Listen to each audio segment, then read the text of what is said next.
Are men in the workforce an endangered species? Why are so many young men having a hard time finding work? Why are so many young men not even looking for work? The shrinking workforce of men on this slice of fresh bread.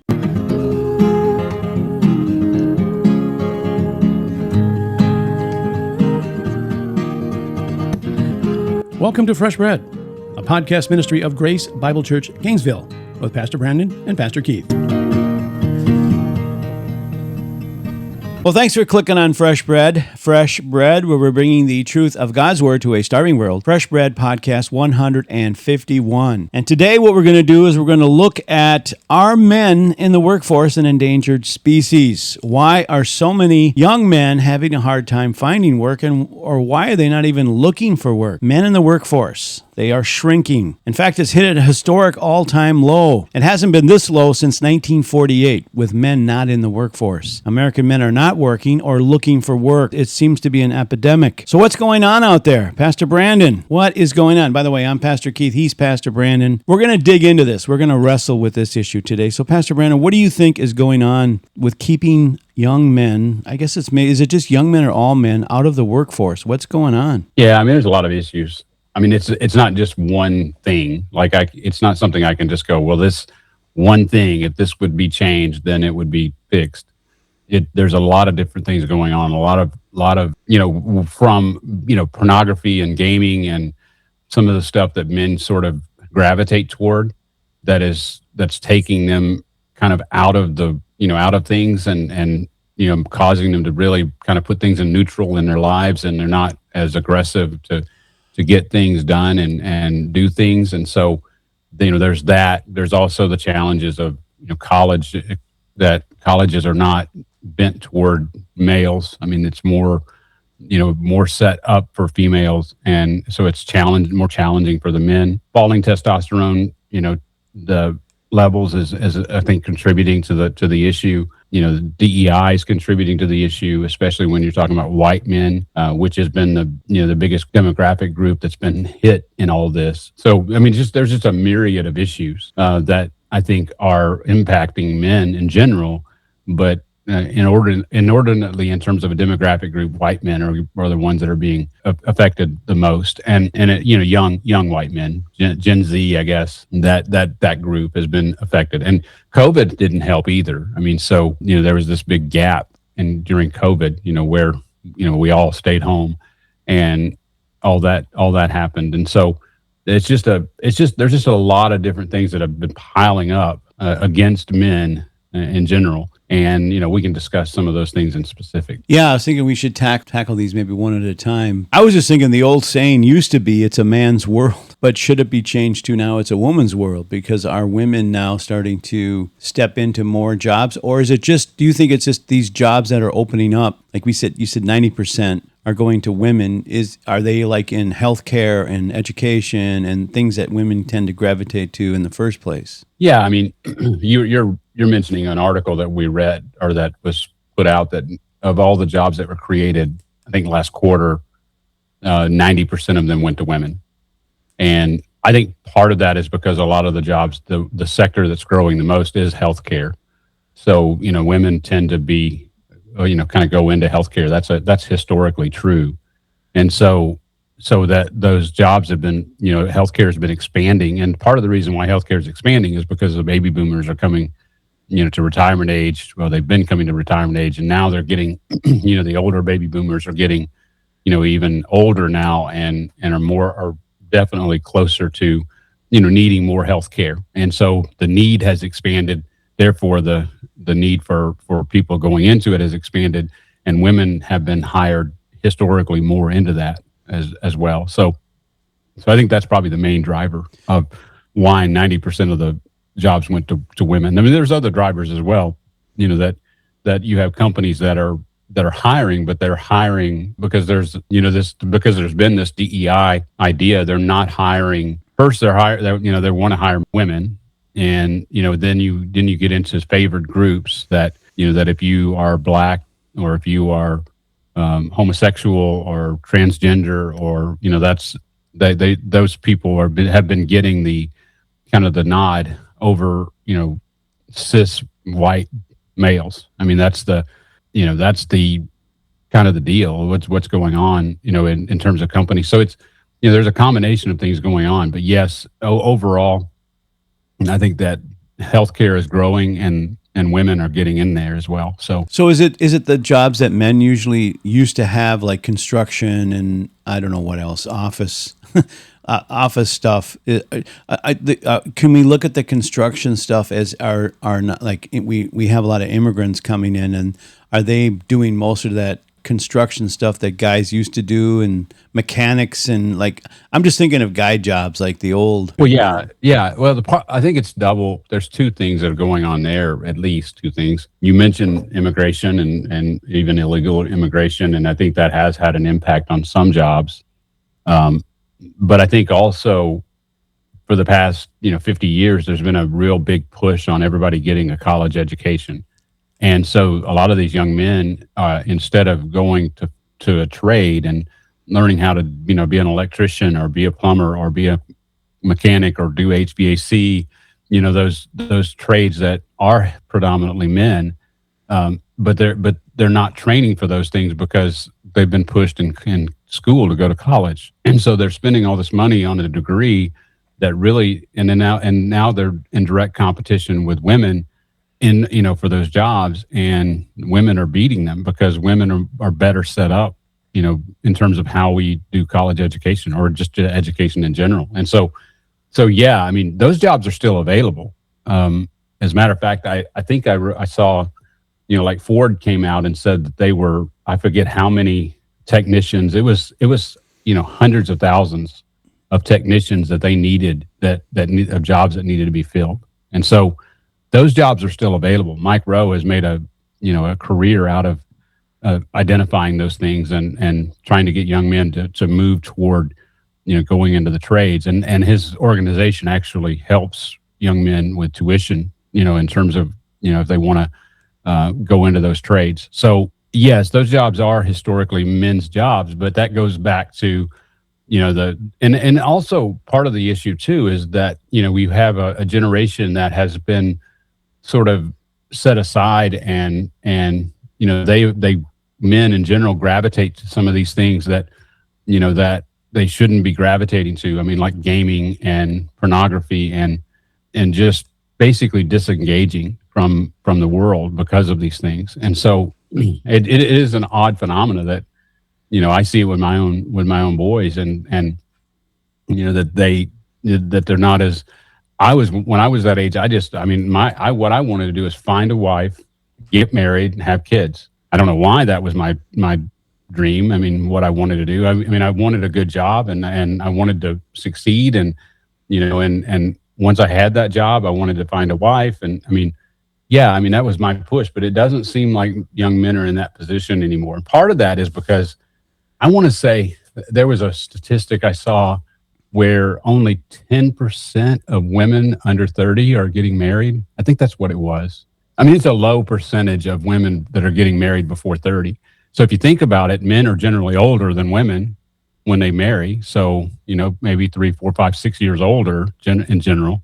I don't know what the actual statistic is, but if a woman is not going to get married to 30, that means that the men are not getting married to 34, 35. And so, you're pushing them out, and all those years of being single, is being expanded. And I think some of these guys are just giving up. I mean, I just don't think that they're being aggressive because they're like, what's the point? I agree. We watch a lot of these old BBC things, and with Jane, like back in Jane Austen's day, when let's say you were a father and you had daughters, you would, your goal was to have some guy come and choose one of them and have them married, preferably by the time they're 20, 22 or years old or so. But I think it like you said, it's kind of flipped now where women, they really don't want to be married. They see it more, I think it's because of feminism has crept in, and they see it more as they're a slave. When you're married, you're no longer free, you're a slave to your husband. And so they don't see that as necessary because, like you said, they're all going to college. They all have a career. They have a job. They can have children, without a husband. I mean, they need a guy to have a baby, but then you don't really need a husband to raise him. They do it by themselves or, yeah. Well, they don't even need a guy anymore, Keith. That's true. I mean, with the the being able to artificially inseminate, that, they don't even need, I mean, there has to be a guy involved somewhere down the line, but they don't have to know them. They can just Yes. pay the money for the fertilized, the fertilized egg or whatever. And so that it's, men, I mean, women don't have to have men. And that's, at least in terms of getting married, they can still have their children. And, if they're in a good job and, in a corporation or whatever that's making good money, they can pay for childcare. And I think a lot of, it's been happening, even homosexual couples are having, they're adopting children, or they're having, this, things, the technologies that are available, they're taking advantage of in terms of having children. So, yeah, science has made leaps and bounds with things like that. And I did get a C- in biology, so I do understand some of it, but it is more complicated than we think. But you're right. You don't need the traditional things that 100 years ago, 150 years ago. This is the only way people could do these things. And I want to get into gaming a little bit. I'm older, so I was a little older when the gaming thing hit. Like, I had a PlayStation 2, 3, whatever. But I never got caught up into it, and I'm very, very thankful I didn't, because there are, like you said, there are so many men that are so caught up in gaming. And I'm very naive, because we have a guy, even in our church, that I've talked to, that he said he could be a millionaire just by gaming. And I don't really understand how you get paid for playing games, but I guess there's ways you can do it through YouTube or what. I don't know. Do you understand any of that? Because I don't really know all about that. Well, they do, have put YouTube accounts together, and if they're really good at gaming, people will sit and watch them play the game to learn how to play it. Which is funny. So they can get a lot of viewers, and then Okay. YouTube will pay them because it's a monetized account. So, yeah, there is a lot of that. And I think, based on what you're telling me, I think the one you're talking about, that's what he would be doing. So, but, I just want to say, I brought up gaming, and I even brought it up in the context of pornography, but I'm not saying gaming is a sinful thing. It can be, like, if it takes up your, all your thought process, and that's all you're thinking about, and all you're doing is gaming. Yeah, that's problematic. But, do anything that, even good things. I mean, even good things can be bad if you become overly obsessed with them and you make them an idol. And so I'm not anti-gaming in the sense of, people enjoying, doing their gaming, but I think that the issue is that people are losing track of reality because of the gaming. Yep. And that's the issue. And I think that's what we're seeing with many of the young men. Absolutely. When I was young, like, say I was 16, 17, 18, I didn't have games in, but I was obsessed with baseball. I thought, I was going to be playing Major League Baseball. So that was kind of my obsession. Played baseball, played on every team I could get on. And so I was fixing on that. That's kind of like what gamers are. And so I was so lost in that. And I just was like, nothing else mattered. And I think that's where it becomes dangerous. So you're just so focused on this. And like you said, you lose touch with reality, and life goes by, and pretty soon you're 30 years old and you're still in your parents' basement playing whatever it is. Or you're living in an apartment with, 4 or 5 other guys, and all the guys are doing are playing games and, watching pornography. And, that's what's happening. And so it's not just the proverbial guy sitting in the basement of their mom's house. It's also guys that are congregating and renting apartments and doing those things, but their whole purpose is to get together to actually be able to do these things together. And, and so instead of getting married and having kids, having a wife, having kids, they're just congregating together and just enjoying that, that camaraderie that comes through those things, if you will. Yeah. And we both know guys, that young men in their like 20s or in early mid 20s. I have nephews that are even in their late 20s that they cannot find a wife because every woman they go out with is just not. I mean, women are just a little bit more. Maybe women are a little bit more picky as well, but there's just not the same. Guys can't find that. Like, they're looking for. I think what I'm trying to say, and I'm not doing a very good job, is that they're kind of looking for the relationships like their mom and dad.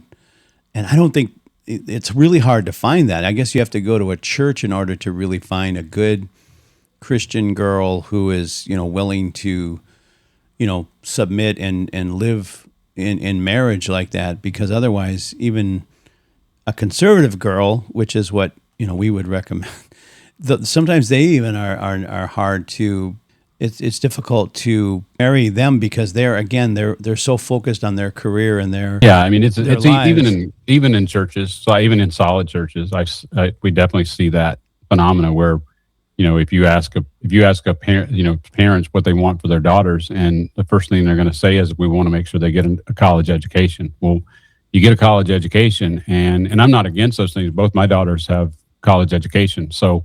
One is a school teacher and the other one is finishing up as a nurse. Will be finished up even this month, I think. So, there's nothing. It's not that that's the problem in general, but they've been pushed to, get out of school, to get established in a career, to live life before they, settle down and get married and have children. And so, but the problem is that those prime years of, from 20 to, 32 or 33, are lost because they haven't, if they get married at 30, then, they gotta, it takes a while to get pregnant because the older you get, the harder it is. And so you just have a lot of people that are going down in that's a pattern, even in the church. Now, I'm with you. And I think that that's something that if, I have talked to young men and I've told them that they need to be looking in church. That's probably that's where I would be looking if I were there in that position. I'd be looking at church, based on what I know. That's where I would be. And, and so, but young men in our church, we just don't have a very big church. So there's not a lot of selection there, but I would definitely be getting creative, and finding other churches that, maybe I don't go to another church, but I can definitely find, young people. I can find activities, even driving to Jacksonville and going to, a youth group or a young adults group that I shouldn't say youth group, but a young adults group. That's what I would be doing. If I lived in Gainesville and we're going to Grace Bible Church, I'd be driving to Jacksonville and, going to these young groups and trying to find available, women that want to get married and want to actually please the Lord in that way.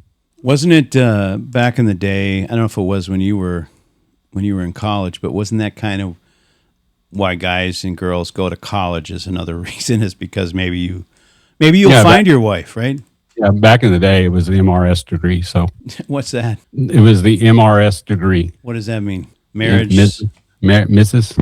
MRS. Oh. MRS, yes. Okay, yeah, okay. I got you. I haven't had my Celsius today, so. But because when I went to college, and I went to a Christian college, a smaller Christian college, I think we had like 1,500 students, maybe 1,600.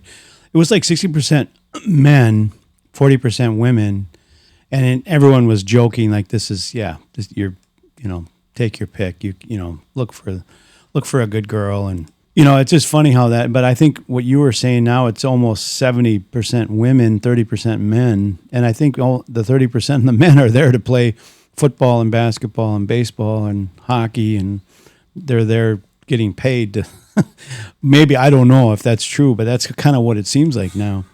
Yeah, I haven't thought of it that way, but yeah, makes sense. Yeah. So it's interesting how that happens. And I think we also talked about, once men and women are married, I think you brought it up one time. You're saying that, or saw an article that an iPhone is also partly responsible for the low birth rate, which I find interesting. Yeah, there was a study that came out that's just come out recently, I think, that that explored the connection between the iPhone or the smartphone in general and the lowering of the birth rate, the fertility rate dropping, and so. I think the iPhone came out somewhere around 2007, 2008. I remember seeing my first iPhone.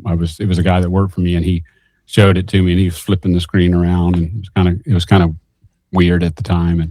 But yeah, the iPhone. What happened is that there were only certain.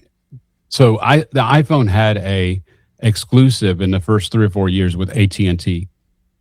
So you could only get the iPhone through AT&T or with AT&T service. And there were only certain areas that had a data signal that was strong enough to be able to accommodate the iPhone. So what the study was able to do is tie fertility rates to these areas. Like what happened to the fertility rate in a specific area that had the iPhone introduced to it early during that first 3 or 4 years.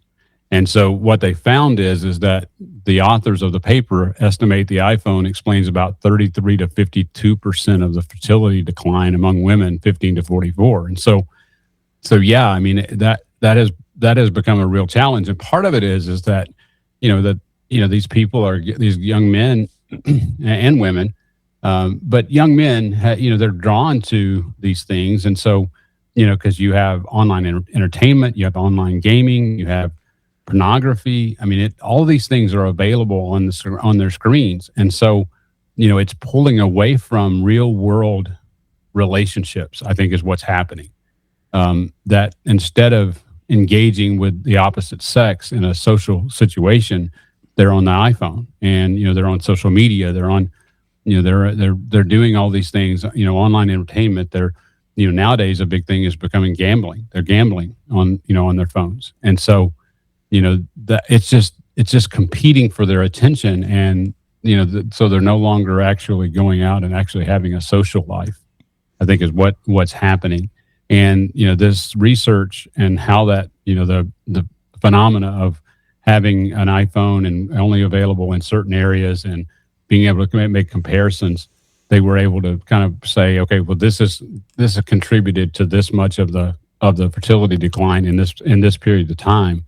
And so you extrapolate that over, now since 2007, almost 20 years, and the overall fertility rate has fallen since 2007. So, it tracks with the iPhone, when the iPhone came out. But it's not just the iPhone. It's not, brand specific. It was brand specific as far as the study, but it's whether it's Samsung or whether it's whatever, it's the smartphone technology that has caused the problem. Is that part of what I've heard this newer generations, I'm not up on like if there's Generation Z or whatever, but they're never bored. Like when we grew up, we were bored, so we invented things to do. And I'm thinking about even going back to the 1800s when, like Little House on the Prairie days, they had all these festivals and celebrations where everyone would come together. You have a dance and you eat food, but you're socializing. You're with people and you're meeting people.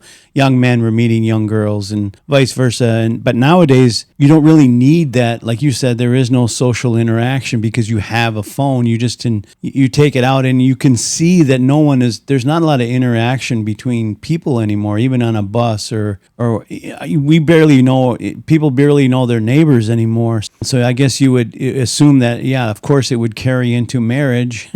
You don't really need to talk to your wife all the time because you both have entertainment available to you in your pockets. Like, you just take it out and boom, you go to bed at night. You used to talk to your wife. You'd talk about the day and things, and then you'd fall asleep. But now it's not like that anymore. It's just, how do we navigate this technology as we move forward, or can we, or because we got AI coming and all this other stuff. So what's going to is it going to get worse? What's going to happen? Well, it's not going to get better. I mean, the challenges are not going to get better. I mean, it's still I think they're going to just increase. There's going to be more and more competing for attention going forward. I think as Christians, we have to have a different mindset, and that we need to be disengaging from our phones and actually talking to people, actually talking to our wife or our husband, or actually engaging with our children and building Christian friendships. And those are the kind of things that we need to be focused on, going to church, having fellowship with fellow believers, going to small group, getting to know people in a more intimate way. I mean, those things are what we need to be doing as Christians, and we need to be encouraging our youth to engage, on something other than a phone. And it's sad because, for a lot of families, basically the phone or an iPad or the television has become the babysitter.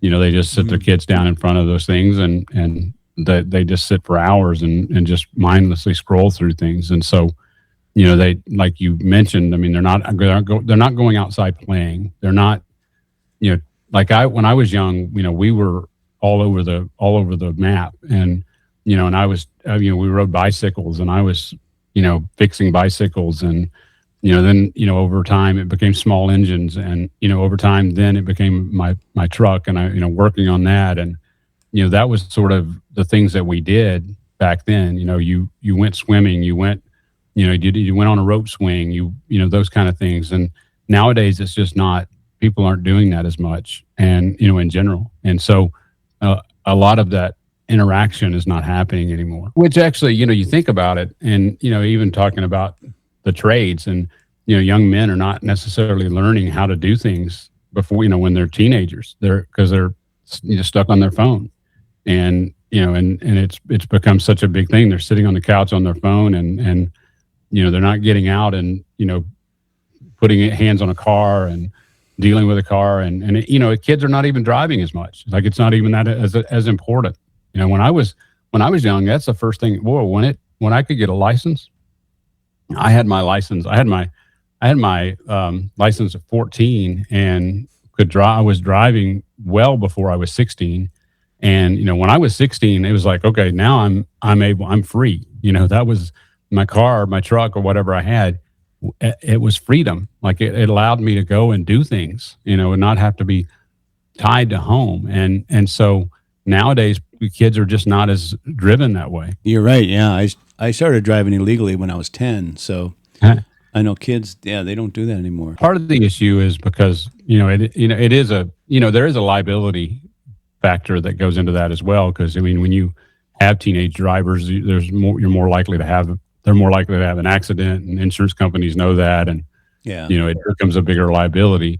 And so there's things that are challenges to families that, kind of creates that situation, but it's still a real issue. So you mentioned earlier about COVID. When we look at young men, we're talking usually about, I think we're talking men like under 30 or under 25, that they're not even looking for work right now. So it's kind of, we're worried about that. But you mentioned COVID. So how much did COVID, just by the fact that everybody, stayed home for, I forget how long we actually did that now. When you look back, was it a year or like 9 months? I don't, but no one went to school, no one did anything. So maybe these young guys, that's when they really got into gaming or whatever. And they don't see the point of, why should I try to, go make, I don't know what the minimum wage is now, $15 or whatever an hour, when I just enjoy playing games, and then they're not really hiring guys like me anyway. So how much do you think that plays into it? Well, I think it's a lot. I mean, COVID, I mean, we didn't stay home here in Florida for as long as other places in the country did, but yeah, I mean, I think it did have a huge impact on, kids that are 24, 25 now. And, it set them back, from the education point of view. But I think it also set them back from actually launching, into their lives. And so I think it has had a big impact. I haven't read a study or anything to be able to say, this percentage of whatever, but I think, just thinking about it anecdotally, it definitely had an impact on, these young people. I agree. I think we talked about this too, that you mentioned the testosterone levels, and I think you mentioned it's due to plastics, some kind of thing going on. Yeah. We talked about testosterone levels. I think I brought it up earlier, but the testosterone levels have fallen precipitously over the past 50 years. 1970. I want to say that it's dropped half. Like it was average whatever it was in 1970, and now it's half of that. I want to say that's what it was. I don't remember specifically. I was trying to look it up as I was talking here. I don't remember specifically how much it's lowered. Well, I tell you what, I just looked it up on ChatGPT. So, it does have a reference here, but it says that in the late 80s, the average testosterone level was 501, and in the late 80s, now the average testosterone level is 391. So it not as drastic as I was saying, but definitely a drastic change from the 80s. But I was actually talking about from the 70s, but this didn't bring up from the 70s, but it said it from the 80s. So I think if you look at it from the 70s, it's even more so drop. And you bring up reasons why, and part of it is that the plastics are causing. Basically, the body is seeing them as basically estrogen, is what I understand it to be. And so it's inhibiting, because the estrogen and testosterone, they work together. It actually takes testosterone to make estrogen, and that's getting interrupted by the plastic particles in the bloodstream. And I'm not, obviously we have several medical professionals in our congregation that would be able to understand it better than I can. But that's my understanding of it, is that the plastics are sort of mocking the estrogen. And that's why testosterones have been one of the reasons why testosterone levels have been dropping. But part of the other reason is because, if these kids are sitting on the couch watching, gaming, watching porn, that sort of thing, they're not out running and playing, and, they're not out, doing physical stuff, and part of testosterone level, getting those levels up, part of that is actually, running and jumping and lifting and, just moving. And, they're just not doing that as much.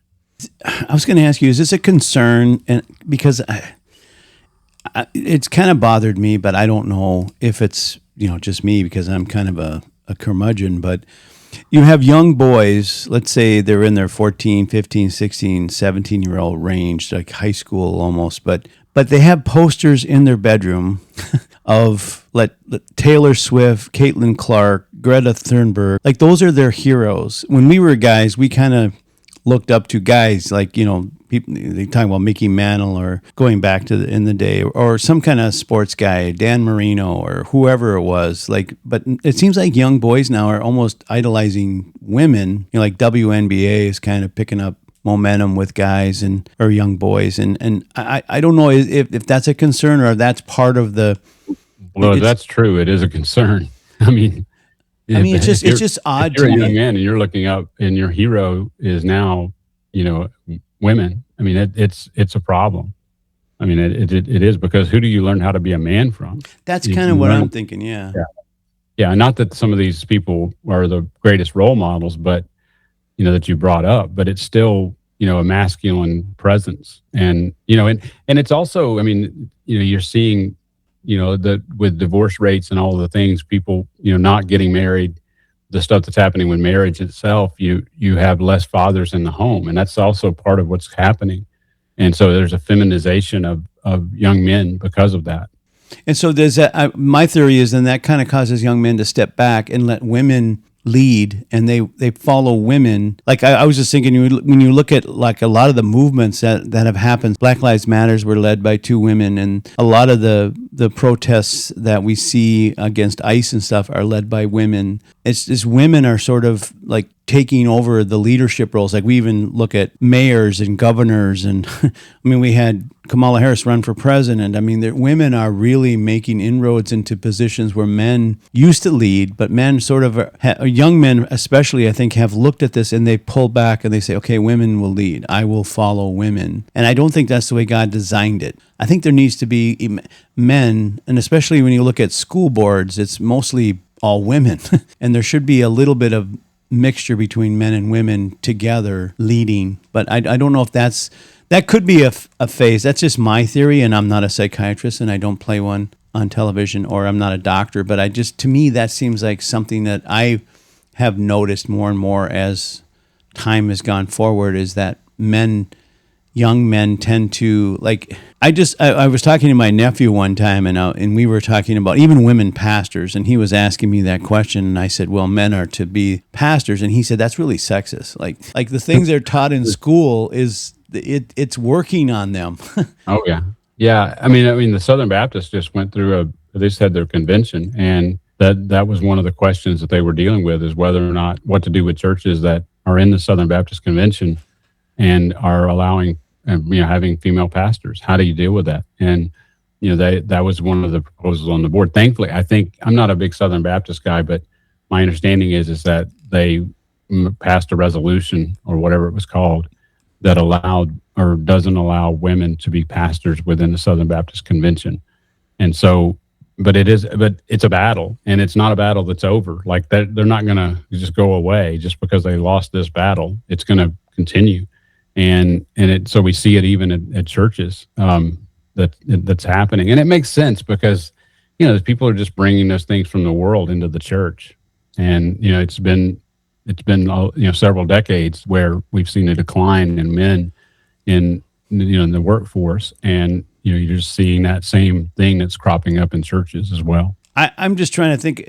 I don't even know what advice you and I would have. What do we as I look at our church, we have so many babies being born, a lot of these little guys who are going to grow up. What is the world going to be like in 20 years for them? You think it'll reset back, or will it just keep moving less and less, jobs for men, or what do you think? Well, I think there's always the potential for whiplash effect. And that's the other side of this is that, men getting disgruntled and there being a problem, that way. And so, yeah, as far as what I would tell young men in the church, I would just say, look, go, as you grow up and, as they get older and as these kids begin to, try to find their way in life, I would be telling them to do the things that they ought to be doing, which is, getting a job, working with your hands and building things and designing things. And, that's what I would be encouraging them to do. But I would also be encouraging them to find young women who want to join them in this life and, who want to have children with them, who want to build a family, who want to, be to do those things which the Lord would have us do. And so that's what I would be telling, our young men. That's what I would be trying to get them to see. And, but I would also be telling them that their spiritual lives are really important as well. Like that's really the most important thing is that they be a churchgoer, they be a churchman, that they're involved, they're studying scripture, they're trying to understand God's word, they're wanting to serve in the church, they want to grow in the Lord. That's what I would or am going to tell young men is that's the route that they need to go. And the world is telling them the opposite, but because God created them to work. He created them to lead. He created them to marry. He created them to raise children. He created men to serve others, to be protectors. I mean, that's what I would be encouraging or will be encouraging our young men to do, is, go to work, get a wife, have children, serve in church, be part of the community, and don't, and avoid, endless entertainment, avoid the gaming, avoid pornography, avoid extremism, and avoid, stay away from social withdrawal. And, it's not that is God's design, is to do all those good things and avoid those, put off those things, the kind of the putting off, putting on. So put off endless entertainment and work, to put off gaming and pornography, to lead and to marry and to raise children, put off, different, these different things. And so, and then to, put those good things on. So that's what I am going to tell people. And I think that's the way forward. And I'm so thankful that a small church like ours, that we are having younger families having children. I mean, and we're growing in that sense for sure. And I'm thankful to see it. And I hope it continues. Yeah. When I look at 20 years from now, I kind of tend to see that women will lead more and more and men will. Well, I don't know. I mean, I am pessimistic in the sense of the world and the direction it's going. But I will say that I think that there's an opportunity here because, if you think about it, the world is going to be owned by those who have children. And so people who are in the secular position, that are, secular and not having children, they're going to get old and die. And, so if we're having children as Christians and we're raising children, that's an opportunity. Now the secular world knows that. And so they're after our children, right?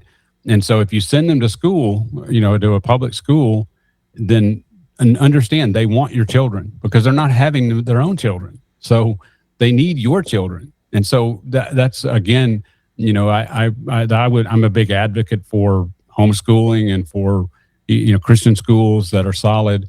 I'm a big advocate for those things because sending your kids to public school, that's indoctrination, and that's what that's what they have to survive is they have to have our children. So there's an opportunity here for Christian parents to have children, to teach and train their children, and to teach them the right way, and let the secular world die on the vine, so to speak. And so, I'm generally pessimistic about the future of the world before Christ comes back. And I know that's a weakness with our eschatology. And I'm not advocating that we sit back and do nothing. I'm actually quite the opposite.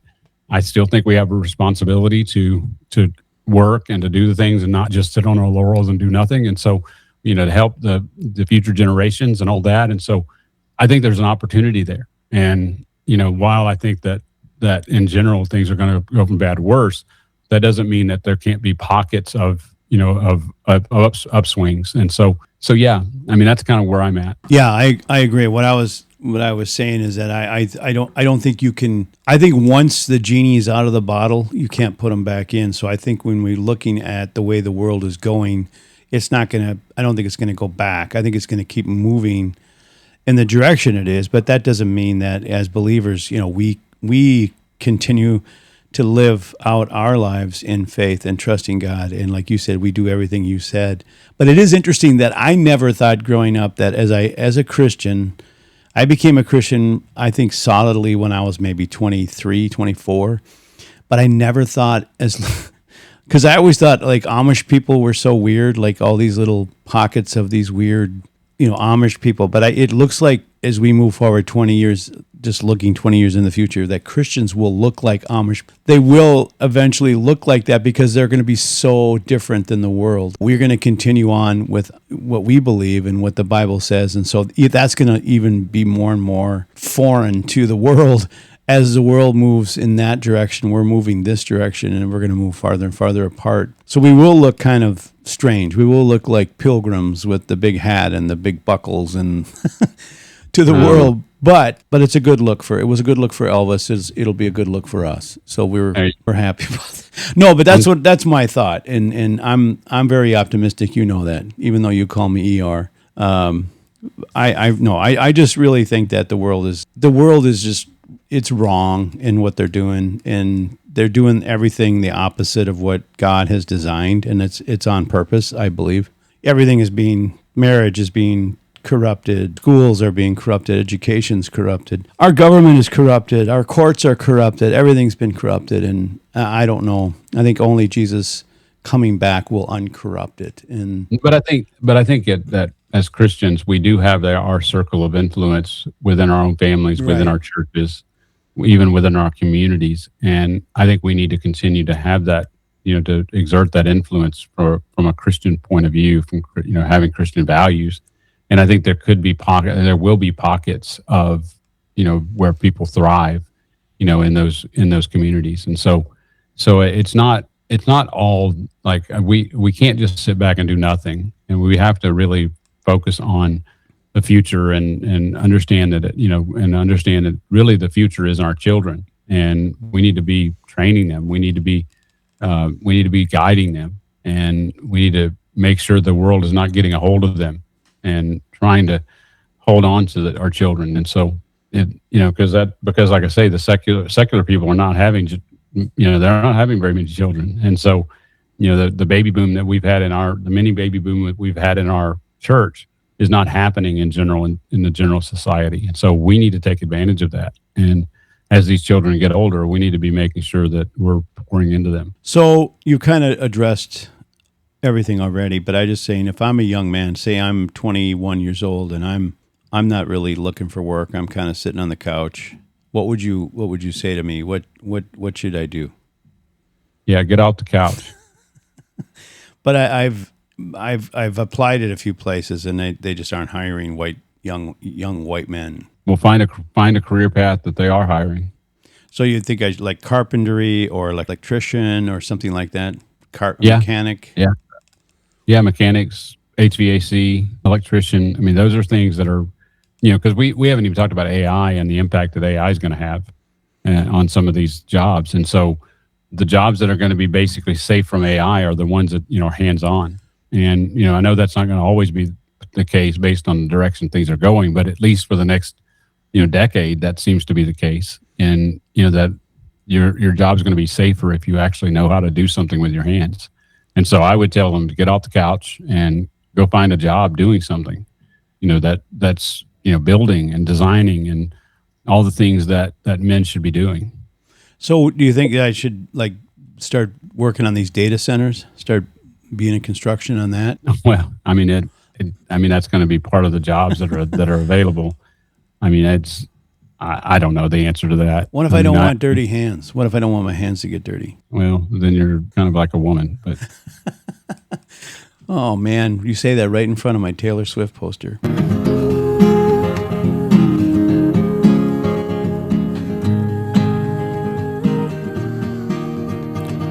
You've been listening to Fresh Bread, a podcast ministry of Grace Bible Church Gainesville. For more information, go to gracegainesville.org. And thanks for listening.